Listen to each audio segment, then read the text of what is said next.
Okay guys, ito naman ang aming kitchen. Kitchen namin with may bar siya. May bar ako nilagay. Yan.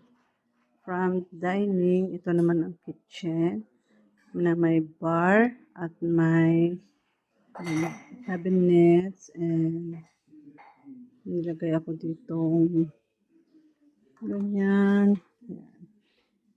Yan. Tapos, mga box. Daming nakalagay kasi ano kami, may ginagawa.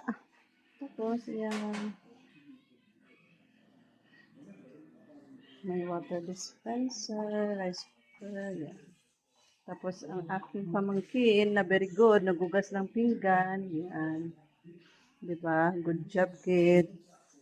And of course, mayroon kaming toilet. Yan.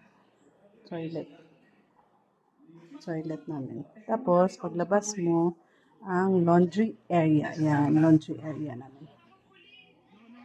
Laundry area, pinagawa ko. Yan. Tapos, pagka pintuan siya, papunta sa dirty kitchen naman. So, dito yung ref namin. Pagkapasok mo dito ay ang kitchen and other is dirty kitchen. Yan. Yan. Tapos ito yung dirty kitchen namin kung saan pwede ka magluto ng uling, kahoy at may kalan din. Madumi siya ngayon kasi nagpapalit ako ng tiles sa aming dirty kitchen. So hopefully tomorrow okay na siya. Yan, maganda na siya guys. Nagpalit ako. Yan yung dirty kitchen namin. Tapos may bodega kami yan. May mga maraming bodega. Yan. Tapos palabas ang yan, bodega namin. Maraming nakalagay dyan kung ano-ano.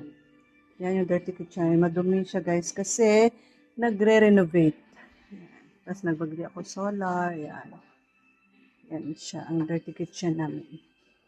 Okay guys, yan.